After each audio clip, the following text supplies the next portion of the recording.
She looks young. Yeah. Testing, testing. 1, 2, 3.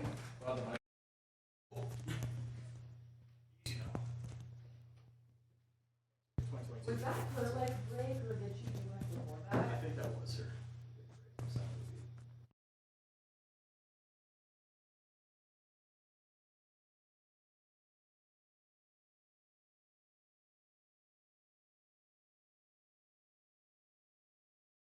Right now, they're down 42-21.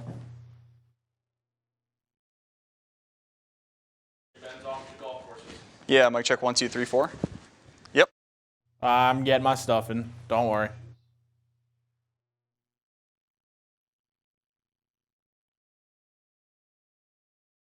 Oh, it's steaming.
Tonight on KIMT News 3 Sunday, a plane suspected of being on fire is a false alarm at the Rochester International Airport. What we know so far from authorities. And expect a similar day tomorrow compared to what we saw today. All the details coming up. Plus, the Rochester City Council gives Mayor Norton's emergency mask mandate the stamp of approval. I'm KIMT News 3's Alec Lasham, live with what motivated council members to sign off the requirement. KIMT News 3, coverage you can count on. This is KIMT News 3 Sunday. Good evening and thank you for joining us for KIMT News 3 at Sunday. I'm Annalise Johnson. Breaking news, the Rochester International Airport is all clear this evening after Rochester Police, Rochester Fire, and Mayo Clinic Ambulance Service responded to an emergency landing. The Rochester Police Department tells KIMT the issue was a false alarm and no one was hurt. The medevac plane landed because of a hydraulics issue shortly before 7 p.m. There was concern of a fire on board, but after it landed at RST, authorities did not find a fire. According to FlightAware, the plane was on its third flight of the day. It was coming from Scottsdale, Arizona, with 5 people on board. This was a scheduled landing. Let's check in now with Storm Team 3 meteorologist Ryan Knapp to get a first look at the weather as we wrap up our weekend and head into the work week. Ryan, what are you tracking for us? Well, I'll tell you what, we won't have a bad Monday and Tuesday. It's when we get into Wednesday and Thursday that we see the return of Arctic air. We'll talk about that a little later on because I think we're going to rejoice in the fact that we are still seeing temperatures in the upper 20s across much of the area. Winds out of the northwest anywhere between, well, quite all over the place. Mason City around 24 miles per hour. So we are seeing some stronger wind gusts, but the majority of the region seeing anywhere between 10 to 15 as we push into tonight. More clouds also across the area than what we saw last night, really coating the entire region, allowing for temperatures to trend warmer tonight. And notice that all across really North Iowa and through all of Minnesota, a lot of cloud coverage. So that's going to be the theme here as we push into tonight and especially into tomorrow, allowing for us to see some warmer temperatures pushing close to almost 30 degrees. On top of that, we saw some light flakes tonight. We had that chance for some snow showers earlier this morning. And I'll tell you what, the returns on the radar were rather impressive. Only problem is we had some drier air closer to the ground, so we weren't exactly seeing those snowflakes reaching the ground. This evening, we could still see the chance for maybe some light freezing drizzle if some fog actually develops overnight tonight. We saw those lighter snowflakes earlier in the evening, but I think we should be wrapping this up here over the next really hour or so. I will now check your forecast though and talk about what we can expect for Monday, Tuesday, and especially into that Arctic blast on Wednesday in your full forecast here in about 10 minutes. Thanks, Ryan. New at 10, the Rochester City Council is determining the fate of a new mask mandate this evening. The emergency measure was issued by Mayor Kim Norton Saturday as COVID-19 cases continue to climb to an all-time pandemic high. She needed the council's support for the mandate to last longer than 3 days. KIMT News 3's Alec Lasham monitored the meeting. He joins me live in the studio. Alec, how did the council feel about the new mask mandate? Yeah, Annalise, almost every member besides Mark Bransford was in agreement during tonight's virtual emergency meeting. The City Council passed Mayor Kim Norton's emergency resolution 6-1. The short-term measure will impact internal operations at the city level, but more importantly, will require businesses to reinstate a masking policy. The emergency order comes as Olmsted County's positivity rate is more than 29%. Councilmember Kelly Ray Kirkpatrick says she believes current COVID cases justify a mask mandate. We've been strongly encouraging since August 19th. But after nearly 5 months, we have a higher vaccination rate and we're in no better shape than we were on August 19th. This emergency order and the accompanying mask mandate until possibly sooner than February 7th may have better served us if it was offered to help public safety a few weeks ago, but nonetheless, it's going to serve us to reduce infection rates as the virus peaks. This is the second emergency order Mayor Norton has declared since August of 2021. However, the first emergency order was voted down 5-2. Annalise. Thanks, Alec. The Rochester City mask mandate is set to expire on February 7th at midnight. Again, this mask mandate will affect local businesses. KIMT News 3's Jeremy Wall is speaking to a Rochester sporting goods store to learn how the retailer feels about the new masking requirement. A mask mandate is effective for all indoor settings here in the Med City, but not all business owners are aware of the mandate. Ron Von Bretthorst owns Sports Headquarters. He says he didn't know about the mandate until I asked him about it. Well, I didn't know about the mask mandate. Apparently, the mayor decreed one last night and didn't inform any of the stores unless you're on Facebook. The city of Rochester posted on its Facebook page Saturday informing the community of the declaration of local emergency. Now that he's in the know, Von Bretthorst says the temporary mandate will cause him to do more work. I guess if the mayor says we got to wear masks, I guess for now we're going to have to wear them. I'll have to go out and get some for my staff. While some of Von Bretthorst's customers were wearing masks today, many weren't, including Aaron Strain. Strain tells me he's aware of the mandate but won't wear a mask. Honestly, I don't think the masks work. And you won't wear one here at Sports Headquarters? I will if they mandate it. Von Bretthorst says he supports the mask mandate but believes wearing a mask in his store should be the customer's decision. In Rochester, Jeremy Wall, KIMT News 3. The city of Rochester has masks required signs available for businesses and organizations to use. English and multilingual versions are available.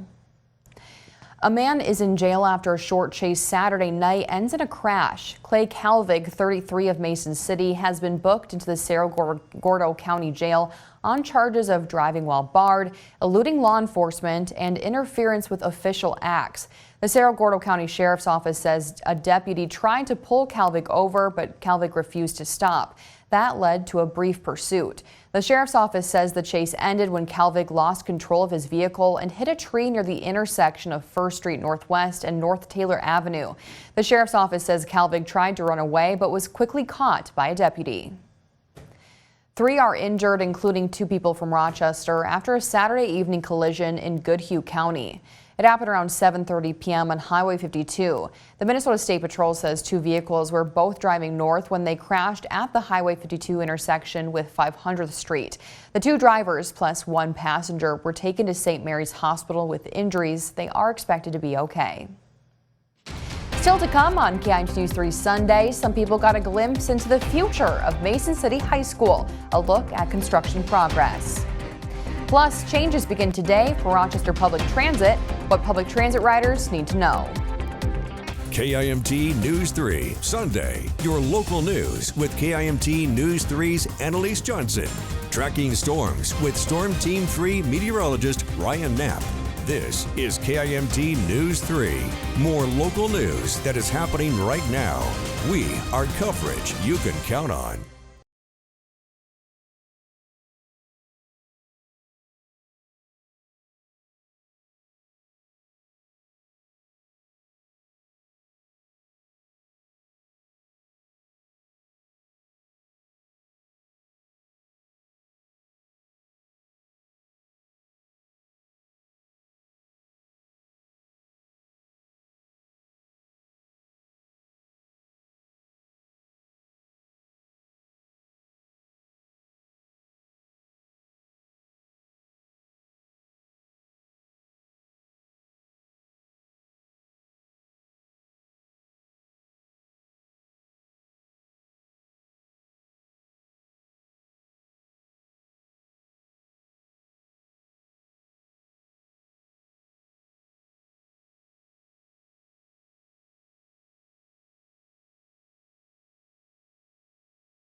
New at 10 tonight, KIMT News 3 is looking at how a pair of federal vaccine mandates could affect you.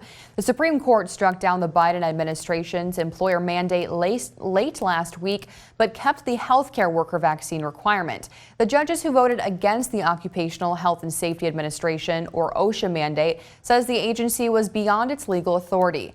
KIMT political analyst Race Hardy says the landmark decision could set up future legal challenges against federal agencies. What other activities that agencies do in our lives are going to be deemed by the courts to not have the power to do those things? We execute or carry out the laws. Federal laws are executed or carried out by the executive branch, and the executive branch does that for the most part through the 15 departments and the federal bureaucracy. I mean, that is across all aspects of our lives. So it's going to be what else is going to be brought to court now where someone's going to say that they don't have the power to do what they're doing. The administration's healthcare worker mandate will require more than 10 million workers to be vaccinated against COVID-19. President Biden says the Health and Human Services Department will strip providers of Medicaid and Medicare funding if they do not comply with the mandate.